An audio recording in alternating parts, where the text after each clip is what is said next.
திரு ராமசாமி ஐயப்பன் வள்ளுவரை கரைப்படுத்தி விட முடியாது அப்படின்னு முதலமைச்சர் சொல்லியிருக்கிறாரு. யாருக்கான எதிர்வினை? ஆளுநருக்கான எதிர்வினையா புரிஞ்சுக்கலாமா? எப்படி பாக்குறீங்க? தெரியல, ஆளுநருக்கா இல்லை அவர்கள் தந்தையாருக்கா அப்படின்னு. ஏன்னா வள்ளுவர் அப்படின்றவரை ஒரு மதத்தை சார்ந்தவர்கள் செலிப்ரேட் பண்றாங்கன்னா இன்னொருத்தர் செலிப்ரேட் பண்ணக்கூடாதுன்னு கிடையாது. எல்லாருமே அவர்களுக்கானவர் அப்படின்னு கொண்டாடுறது நல்ல விஷயம் தான். ஒருத்தர் கொண்டாடுறாங்க அப்படின்றத தவறா பார்க்குற கண்ணோட்டம் தவறாக தெரிகிறது. அவரோட தந்தையார் எழுதுனதை நான் படிக்கிறேன். அவர் திருவள்ளுவர் கிறிஸ்துவரா அப்படின்ற ஒரு கேள்வி புத்தகத்தை புலவர் மு தெய்வநாயகம் அவர்கள் எழுதியிருந்தாங்க. அதுக்கு ஃபோர்வேர்டு எழுதுறாங்க. அவங்க ஃபோர்வேர்டு எழுதுனதில் நான் எண்டு பார்ட்டு மட்டும் படிக்கிறேன்.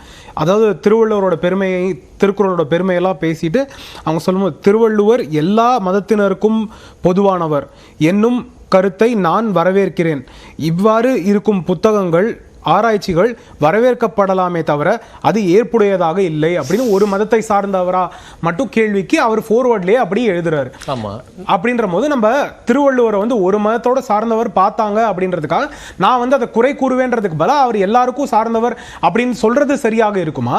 இல்ல ஒரு பொறுப்புமிக்க மனிதர், தமிழ்நாட்டில் அதிக பேர் மதிக்கக்கூடியவர், இன்னைக்கு முதலமைச்சர் பொறுப்பில் இருக்கிறாரு அப்படின்றவர் ஒருத்தர் கூறியது தவறு அப்படின்னு சொல்றதோட எல்லாருக்கும் சொல்றதுன்னு அவர் தந்தையார் மாதிரி சரியாக கூறுவது சரியா அப்படின்ற பறவை ஒன்று இல்ல. இப்ப அவர் அப்படி இருக்கக்கூடாதுன்னு தானே சொல்றாரு. வெறும் கிறிஸ்தவத்துக்குள்ள சுருக்கக்கூடாது, இந்துக்குள்ள சுருக்கக்கூடாது, இஸ்லாமுக்குள்ள சுருக்கக்கூடாது அப்படிங்கறத மன்னிக்கணும். ஏன்னா என்ன கேட்கப்பட்ட கேள்விகள் முதலமைச்சரும் ஆளுநரும் என்னன்னு, நான் இன்னைக்கு இருக்கிற முதலமைச்சர் அவர் தந்தையார் முன்னாள் முதலமைச்சர் மாதிரி சிந்திக்கல அப்படின்ற குறைய சொல்றேன்னா, சோ நான் அவர் சொன்னது தவறுன்னு நான் சொல்றேன். நான் கருணாநிதி அவர்கள் சொன்னது சரியான பார்வை. இப்ப ஆளுநர் உலக பொதுமறை, திருக்குறளுடைய பெருமை அப்படிங்கறது சாதி, சமய, மதம், மொழி, இனம் கடந்து நிற்கக்கூடியதுனாலதான் அது உலக பொதுமறை அப்படின்னு நம்ம அழைக்கிறோம். அதை ஒரு காவி உடை தனித்து இல்ல நமக்கு வேண்டிய வகையில அதெல்லாம் மாத்தி ஒரு குறிப்பிட்ட இடத்துக்குள்ள சுருக்கிறதுங்கிறது ஒரு நியாயமான செயலா? இல்ல, என்ன பிரச்சனை அதுல அப்படின்னா, யாருமே ஆதாரம் இல்லாம பேசுறோம். தமிழகத்திலே அபிஷியலாக ஒன்று ஏற்றுக்கொள்ளப்பட்டிருக்கலாம், ஜாஃப்னால வேற ஒண்ணு ஏற்றுக்கொள்ளப்பட்டிருக்கு, இன்னொருத்தர் திருநெல்வேலியில வேற ஒண்ணு ஏற்றுக்கொள்ளப்பட்டிருக்கு, ஒரு மட்ல வேற ஒண்ணு ஏற்றுக்கொள்ளப்பட்டிருக்கு. எல்லாமே வரைபடங்கள் மட்டும்தான். எதுவுமே ஒரே நிமிஷம், ஜாஃப்னால இருக்கிறத பத்தி நமக்கு கவலை இல்ல. தமிழ்நாட்டுல அதான அதிகாரப்பூர்வ படம். என்ன வித்தியாசம் அப்படின்னா, அப்ப ஆதாரங்களோட இருக்கணும். நான் அதிகாரப்பூர்வமாக இதை நாங்க ஏற்றுக்கொண்டோம் அப்படின்னா அபிஷியலா அதை பயன்படுத்தலாம்னு அர்த்தம். மற்ற காரியங்களுக்காக பயன்படுத்தக்கூடாது அப்படின்னு கிடையாது. இப்ப அபிஷியலா அக்செப்ட் பண்ணப்பட்ட விஷயங்களை அபிஷியல் ஈவெண்ட்ஸ்க்கு பயன்படுத்தணும். அப்போ தமிழகத்துல இல்ல அரசு சார்ந்த அமைப்புகள் எல்லாமே அரசு அலுவலுக்கு மட்டும்தான் பயன்படுத்த வேண்டிய அவசியமான படம் அந்த படம் அப்படின்னு பார்க்கப்பட தேவை இருக்கு. மற்றது எல்லாமே இப்ப ஆதாரப்பூர்வமாக திருவள்ளுவர் ஆளுநர் யாரு? நான் முடிச்சிடுறேன், நான் முடிச்சிடுறேன். இல்ல அதான் கேக்குறேன். நீங்க முடிக்கிற தவறான தகவல் சொல்லக்கூடாது. நீங்க எப்ப சொன்னீங்க அபிஷியலான விஷயங்களை மட்டும் பயன்படுத்தலாம்னு சொன்னீங்க. ராஜ்பவன் அபிஷியல் ரெசிடென்ஸ் இல்லையா? அதான் நான் என்ன சொல்ல வரேன், அட்மினிஸ்ட்ரேட்டிவ் ஹெட் தானே ஆளுநர், கவர்னர். சோ ஒரு சென்டென்ஸ் நான் என்னோட ஃப்ளோ என்னன்னு முடிக்கலாமா? ரைட், இருங்க, நான் என்னோட ஃப்ளோ என்னன்னு முடிக்கலாம். முடியும். நான் முடிக்கிறேன், அதுக்கு அப்புறமா வாங்க உங்க கேள்விக்கு எழுதி வச்சுக்கோங்க. என்னையும் சொல்றாங்க எல்லாரும், மத்தவங்களும் எழுதி வச்சுக்கிட்டோம். சோ இது என்னன்னா, மன்னிக்கணும் சார், அதான் ஃப்ளோவே போயிடுச்சு. இல்ல ஆளுநர் அபிஷியலா பயன்படுத்தலாம் போயிடுச்சு. சொல்லுங்க. சோ ஒண்ணும் இல்ல, ஆளுநர் போடுற நான் அந்த இதுக்கே வர முடியாது. நான் ஒரு அபிஷியல் இமேஜ்னு ஒண்ணு இருக்கு, ஆனா அதற்கு ஆதாரம் என்ன? திருவள்ளுவர் இவ்வாறு தான் இருந்தார் அப்படின்னு ஒருத்தர் ஆதாரத்தோட சொல்லட்டும். நான் சொல்றேன், நான் இன்னொரு ஆதாரம் சொல்றேன். நான் தமிழகத்துல, நான் தமிழ்நாட்டுல தமிழ்ல படிச்சேனா, தமிழ்ல திருவள்ளுவர் 355 BCE அப்படின்னு இருக்கு. 355 BCEனா எந்த வருடம்? அப்போ கிறிஸ்துவருக்கும் இயேசுநாதர் பிறந்ததுக்கு முன்னாடி, இஸ்லாம் பிறந்ததுக்கு முன்னாடி, பல மதங்கள் பிறந்ததுக்கு முன்னாடி. அப்போ திருவள்ளுவர் இந்த மதங்கள்ல எதையாவது ஒண்ணு கைப்பற்றி இருக்க முடியுமா அப்படின்னு கேட்டா ஆதாரப்பூர்வமா கிடையாது அப்படின்னு என்னால சொல்ல முடியும். ஓகேவா? சோ அதுதான் ஃபேக்சுவலான பொசிஷன். சோ ஒரு மதத்தோட சேர்க்கணும் அப்படின்னு நான் நினைச்சேன்னா நான் இந்த மாதிரி ஃபேக்சுவலான இதுக்கு தான் போடணும். மதத்தோட சேர்க்கணும் அப்படின்ற அவசியம் கிடையாது. மக்கள் எல்லாருக்குமே ஒரு நல்ல விஷயத்தை சொல்லியிருக்காங்க அப்படின்னா நான் அவரோட மதத்தை பார்க்கணும்ன்றது அவசியம் கிடையாது.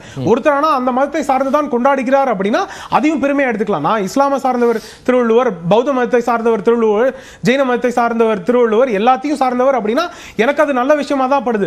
ஒருத்தர் செலிப்ரேட் பண்றாங்கன்றத தவறா பார்க்கறோம் அப்படின்னா அது தவறான கண்ணோட்டம் மட்டும்தான். சாதாரண திரு ரவியா இருந்தா பரவாயில்ல, ஒரு ஆளுநர் ரவி பயன்படுத்தும் போது ஒண்ணு இல்ல. இப்ப நீங்க அப்ப இருந்து அதிகாரப்பூர்வமானு கேட்டீங்க.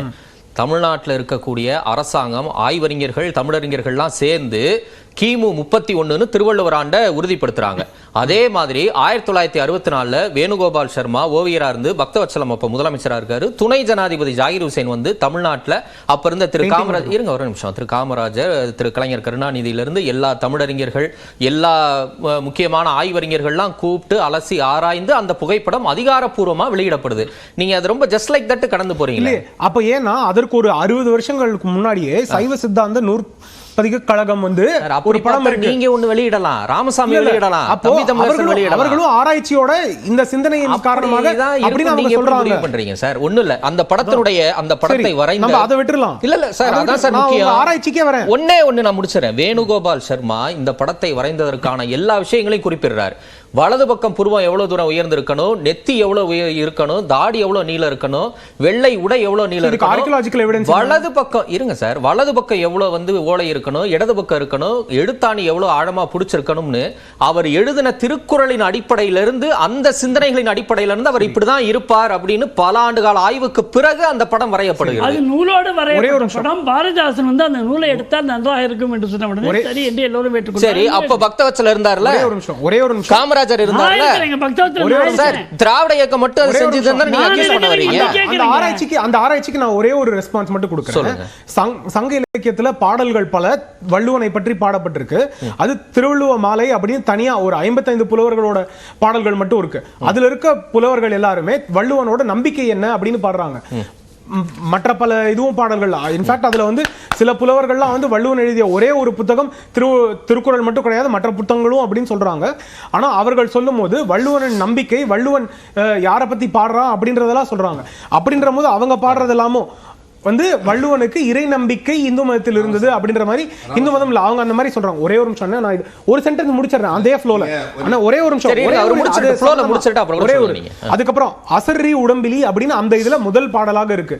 அந்த அசர்ரி அவங்க என்ன சொல்றாங்கன்னா திருக்குறள் அனைத்தையுமே ஒன்னாக 1330 குறள்களையும் நம்ம பாட ஆரம்பிக்கும் போது அதற்கு முன்னரே ஒரு அசர்ரி கேக்குது. அந்த அசர்ரி கடவுள் வழியாக வந்த மாதிரி அப்படின்னு அவர்கள் அன்னைக்கு சொல்றாங்க. அப்ப அன்னைக்கு சொல்லும் போது அன்னைக்கு எந்த கடவுள் இருந்தாங்க, எந்த கடவுள் நம்பிக்கை அவர்களுக்கெல்லாம் இருக்கு. திருக்குறளை மையப்படுத்தியே பேசுவோமே ஒன்றும் இல்லை. நீங்கள் திருக்குறளை எடுத்துக்கிட்டீங்கன்னா எந்த இடத்துல நீங்கள் முழுமையான முடிவுக்கு வர முடியாது.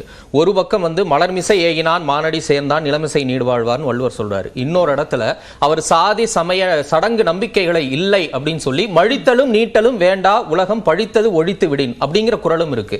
நீங்க தனக்கு உவமை இல்லாதான் தாள் சேர்ந்தார் கல்லால்னு இறைவன் வந்து தனக்கு உவமை இல்லாதவன் ஒரு இடத்துல சொல்றாரு. இன்னொரு இடத்துல தெய்வத்தான் ஆகாது எனினும் தனக்கு உவமை இல்லாதவனுக்கு எப்படி ஆகாம ஒரு செயல் இருக்க முடியும் சொல்றாரு. அதனால திருக்குறள்ங்கிறது வந்து ஒரு பெருங்கடல். நீங்க நினைக்கிற மாதிரி எல்லாம் அதை நம்ம சொல்லிட முடியாது. அதை ஆராய்ச்சி பார்த்து தானே சொல்ல முடியும். அதான் நான் சொல்றேன். அப்போ இந்த ஆராய்ச்சியில இதுவும் இருக்குல்ல. நான் வந்து என்னோட காலகட்டத்தில் வேற காலகட்டத்தில் அதனால ஒருத்தர் ஒரு இதுவாக சுருக்கும் போது நான் பலருக்கும் சேர்ந்தவர் அப்படின்னு சொல்றது சிறமையா இருக்கும், சிறப்பா இருக்கும். ஆனா நான் வந்து அது வந்து இந்த இது அவர் சொன்னது சரி கிடையாது, இந்து மதத்தை சாராதவர் அப்படின்னு சொல்றது நேரடியா கேட்கிறேன். காவி உடை தரித்தது சரியா தவறு? ஆளுநர் பண்ணது தவறு கிடையாது. சரி தவறு கிடையாது. அப்ப கூட சரி என்னோட வார்த்தை தவறு கிடையாது. சரி ஓகே நன்றி திரு